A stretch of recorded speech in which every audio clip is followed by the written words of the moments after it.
कहानी की शुरुआत होती है एक साइंटिफिक लैब से। वहां पर चूहों के ऊपर कुछ एक्सपेरिमेंट किए जा रहे थे। एक साइंटिस्ट बहुत ही बड़ा एक्सपेरिमेंट कर रहा था। उसने एक चूहे को खास तरह का सेरम दिया और फिर उसे एक बंद डब्बे में रखा। कुछ देर बाद जब उसने उस चूहे को चेक किया तो उसकी आंखें हैरानी और खुशी से भर गई। एक्सपेरिमेंट कामयाब हो गया था। वो तुरंत अपने सीनियर के पास भागा जिनका नाम है डॉक्टर ऑन्द्रेयास। उसने उन्हें ये जबरदस्त खबर बताई। जिस प्रोजेक्ट पर वो लोग काफी सालों से काम कर रहे थे उसमें आखिरकार बड़ी सफलता मिली। इस बड़ी कामयाबी के बाद एक बड़ी प्रेस कॉन्फ्रेंस रखी गई। डॉक्टर ऑन्द्रेयास लोगों के सामने खड़े हुए और अपना काम समझाया। उन्होंने दुनिया की मुश्किलों के बारे में बात की। हर तरफ जंग, मौसम का बदलना और प्रदूषण जैसी चीजें लोगों को परेशान कर रही हैं। उन्होंने टेबल पर रखा हुआ एक छोटा बॉक्स हटाया और उसके नीचे एक छोटा सा आदमी खड़ा था। ये है डॉक्टर जॉर्जन, जो इस प्रोजेक्ट के मेन साइंटिस्ट हैं। उन्हें देखकर सब लोग बिल्कुल चुप हो गए। डॉक्टर जॉर्जन ने बताया कि उनकी टीम के 32 लोग, जिनमें उनकी पत्नी भी शामिल है, सबने अपनी मर्जी से ये प्रोसेस किया। वो सब लोग अब 5 इंच के हो चुके। उन्होंने सबको भरोसा दिलाया कि ये प्रोसेस बिल्कुल सेफ है और कोई दर्द भी नहीं होगा। अपनी बात को साबित करने के लिए एक और आदमी ट्रॉली पर बाकी की टीम को ले आया। सभी लोग हैरानी से देखने लगे उस ट्रॉली पर बहुत से छोटे लोग हाथ हिला रहे थे। डॉक्टर जॉर्जन ने कहा कि ये एक नए युग की शुरुआत है और 5 साल की छुपी हुई मेहनत का नतीजा। इस एक्सपेरिमेंट से पूरी दुनिया को कितना फायदा होगा, ये दिखाने के लिए एक असिस्टेंट ने छोटी प्लास्टिक की थैली उठाई। उसने कहा कि इस छोटी सी थैली में पिछले 5 साल में इन 32 लोगों का पूरा कचरा रखा हुआ है। उनका आइडिया बिल्कुल साफ था। छोटा होने से इंसान थोड़ी जगह, थोड़ा खाना, सब कुछ कम ही करेगा। डॉक्टर जॉर्जन ने पूरी दुनिया को खुला न्योता दिया कि जो भी चाहे वो इस प्रोसेस से गुजर सकता है। ये खबर जंगल की आग की तरह पूरी दुनिया में फैल गई। सब लोग डाउनसाइजिंग यानी छोटे होने के बारे में बात करने लगे। अब कहानी का फोकस हमारे हीरो पॉल पर जाता है। पॉल इस वक्त एक बहुत ही नॉर्मल जिंदगी जी रहा था, अपनी बीमार माँ का घर पर ख्याल रखते हुए। बदकिस्मती से उसके बहुत ख्याल रखने के बावजूद उसकी माँ की तबीयत बिगड़ती गई और कुछ समय बाद उनकी मौत भी हो गई। पॉल एक फैक्ट्री में काम करता था और साथ साथ बीमार लोगों की मदद भी। उसे तहे दिल से लोगों की मदद करना बहुत पसंद था। पॉल की शादी ऑड्री नाम की एक औरत से हुई। उनके बच्चे तो नहीं थे, लेकिन दोनों एक दूसरे से बहुत प्यार करते थे। शादी के बाद उन्होंने एक नया घर खरीदा जिसमें उनकी सारी सेविंग्स खत्म हो गई। तब पॉल को समझ आया कि अपने सपनों को पूरा करना कितना मुश्किल और महंगा है। एक शाम पॉल और ऑड्री अपने दोस्तों के साथ एक पार्टी में गए। इस पार्टी की मेन अट्रैक्शन 2 छोटे लोग थे, डेव और कैरल। ये लोग यहाँ पर डाउनसाइजिंग का फायदा बताने आए हैं। डेव ने भीड़ को बताया कि छोटा होने का कोई नुकसान नहीं है। उन्हें जो कुछ भी पसंद है वो सब कुछ कर सकते हैं, लेकिन एक ऐसी दुनिया में जहाँ उनका पैसा कई गुना ज्यादा चलेगा। उसने बताया कि हमारी कम्युनिटी का नाम लेजरलैंड है, जहाँ सब कुछ बहुत सस्ता है। उसने अपनी बड़ी हवेली के बारे में बताया, जो नॉर्मल जिंदगी में तो वो कभी ना खरीद पाता। इस प्रेजेंटेशन का पॉल और ऑड्री पर बहुत गहरा असर पड़ा। घर पहुंचने के बाद उनके दिमाग में नए नए सपने घूमने लगे। कुछ ही दिन बाद उन्हें लेजरलैंड देखने के लिए बुलाया गया। अगली सुबह वो दोनों वहां पर गए। एक बिल्कुल साफ, सुंदर और परफेक्ट जगह जो सिर्फ छोटे लोगों के लिए बनी है। एक खुशमिजाज छोटे आदमी ने उनका स्वागत किया और उन्हें टूर दिया। उसने अपना आलीशान घर दिखाया जो उसने सिर्फ $12 में खरीदा है।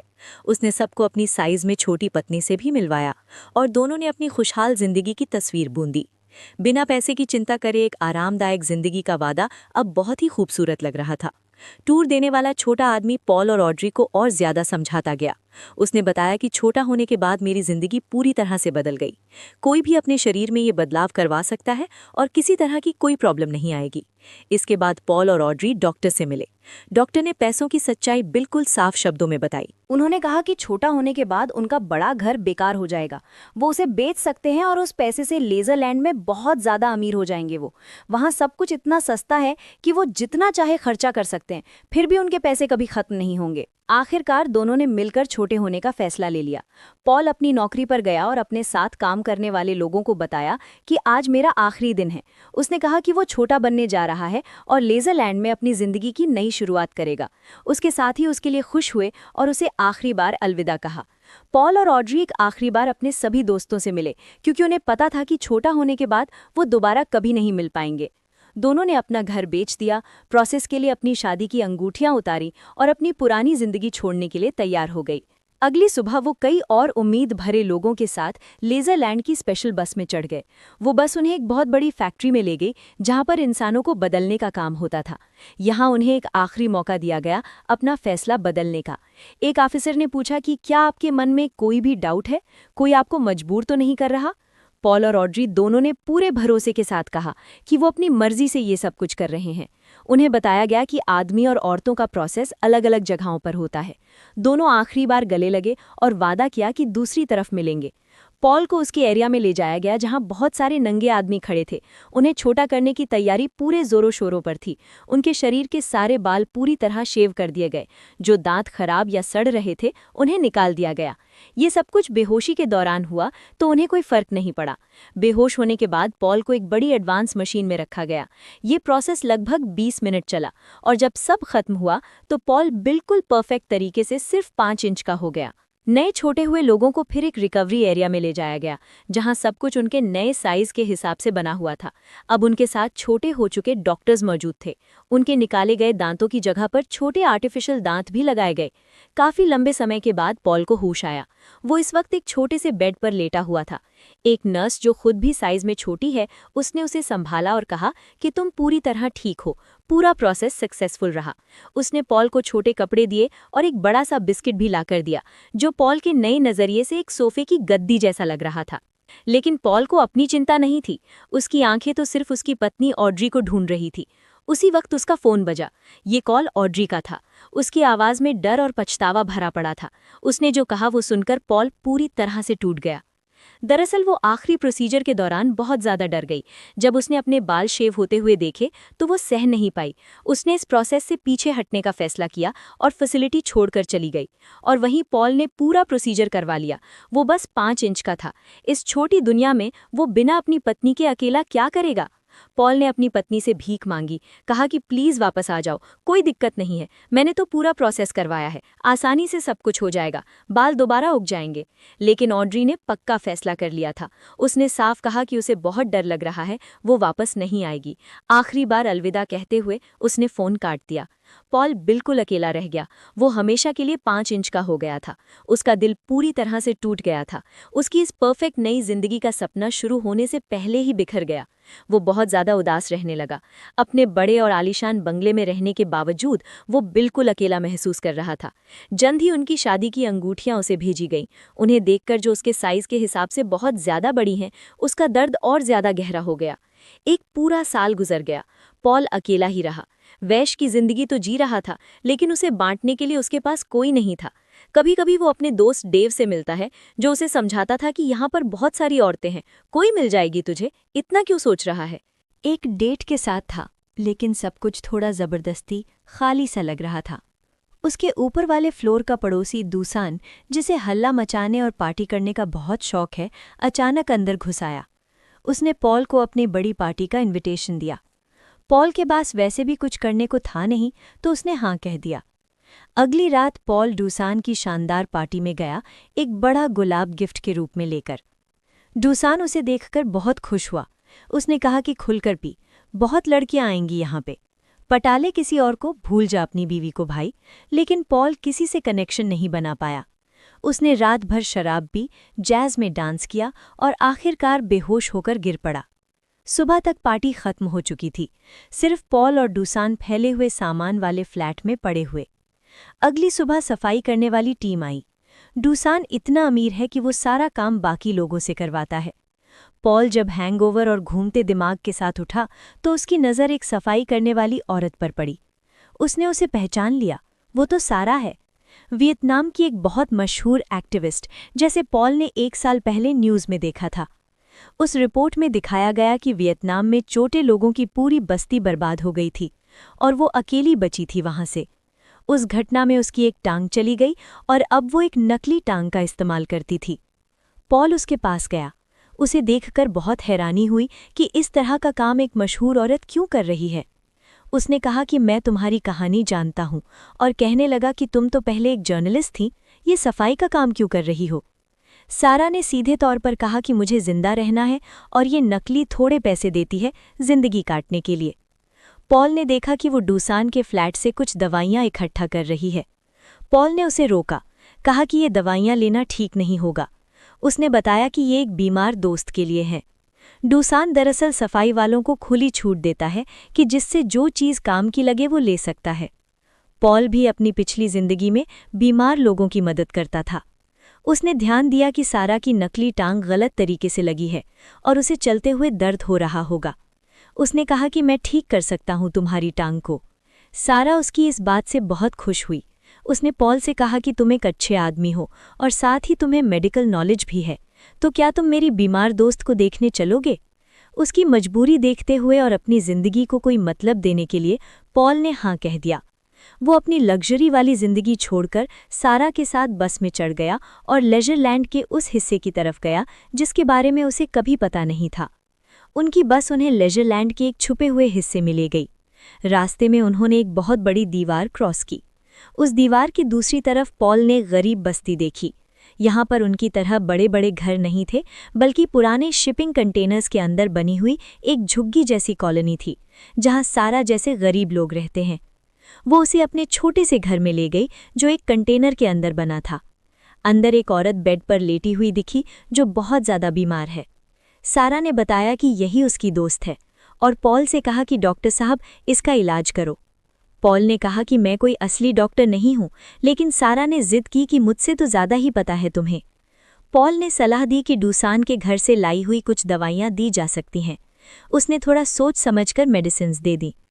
पॉल ने फिर से कहा कि मैं तुम्हारी नकली टांग भी ठीक से फिट कर दूंगा। इस पर सारा ने कहा कि कुछ दिन बाद करते हैं ये। पॉल वहां से तो चला गया, लेकिन वो सारा को भूल नहीं पाया। कुछ दिन बाद वो दोबारा उसके घर गया। सारा के पास एक बुरी खबर थी। वो बीमार औरत जिसे उन्होंने मेडिसिन दी थी वो मर गई। उसने डर के साथ कहा कि शायद मैंने उसे ज़्यादा दवाई दे दी, लेकिन उसने ये भी कहा कि मरने से पहले उसके चेहरे पर मुस्कान थी, मानो उसे दर्द से आखिरकार छुटकारा मिल गया हो।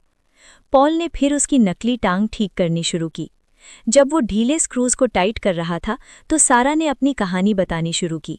उसने बताया कि वियतनाम में मैंने सरकार के डैम प्रोजेक्ट के खिलाफ प्रोटेस्ट किया था, इसलिए मुझे उसकी बहन भी उसके साथ जेल गई और वहां पर हुई पिटाई को सह नहीं पाई, मर गई।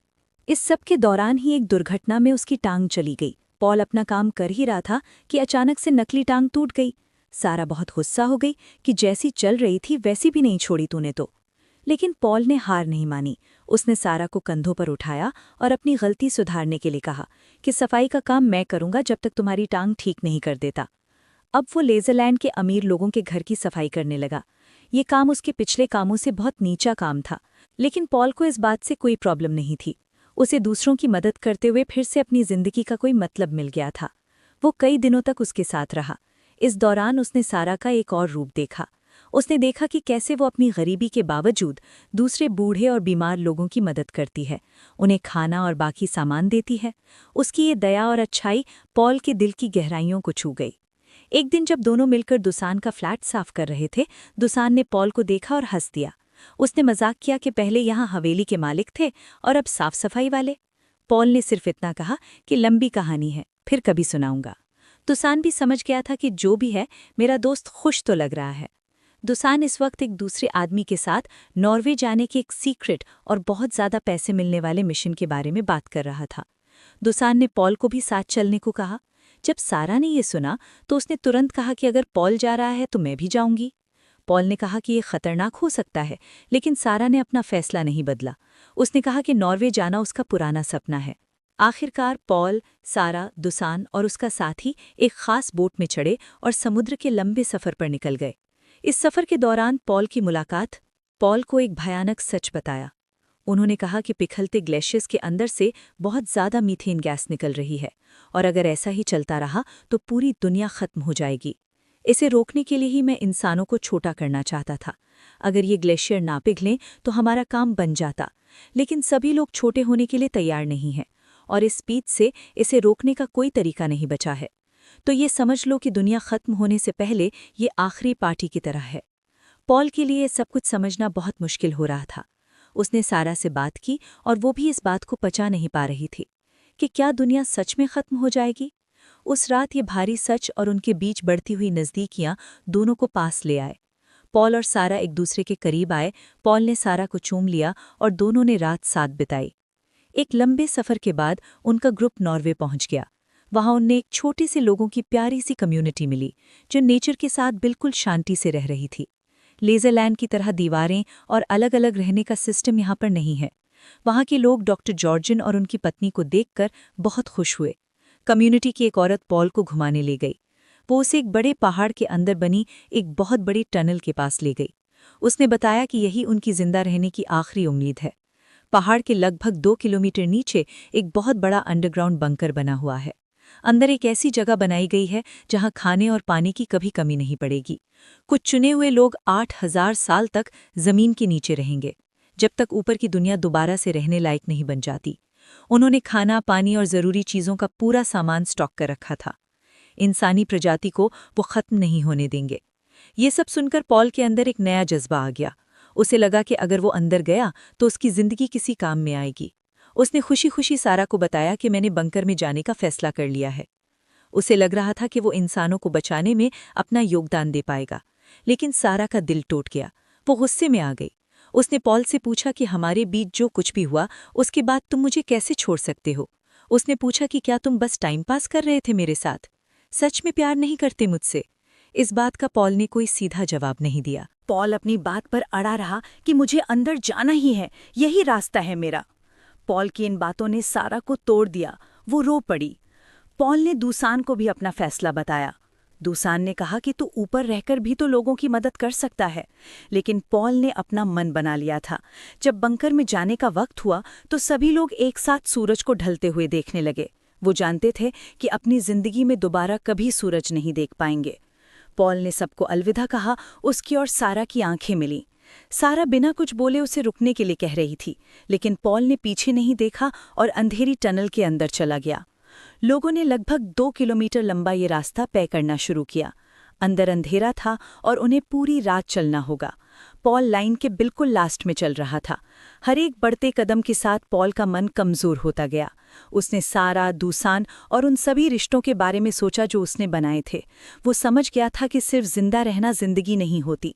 अगर अपने लोग ही जिंदा नहीं रहेंगे तो वो जीकर क्या करेगा। बाहर सारा और दूसान टनल के एंट्रेंस पर खड़े थे, इस उम्मीद के साथ कि शायद पॉल लौट आएगा। तभी उन्होंने देखा कि अंधेरे से कोई बाहर आया। वो पॉल ही था। उसने अपना फैसला बदल लिया। दूसान हंसकर कहने लगा, मुझे पहले से पता था कहीं नहीं जाएगा तू। लेकिन पॉल सीधा सारा के पास गया। उसकी आंखों में आंखें डालकर उसने सच कहा कि मैं भी तुमसे प्यार करता हूँ। अब उन्होंने फालतू ऐश भरी जिंदगी छोड़कर लोगों की मदद करते हुए जिंदगी बिताने का फैसला किया। वीडियो पसंद आई तो लाइक कर देना, चैनल को सब्सक्राइब कर लेना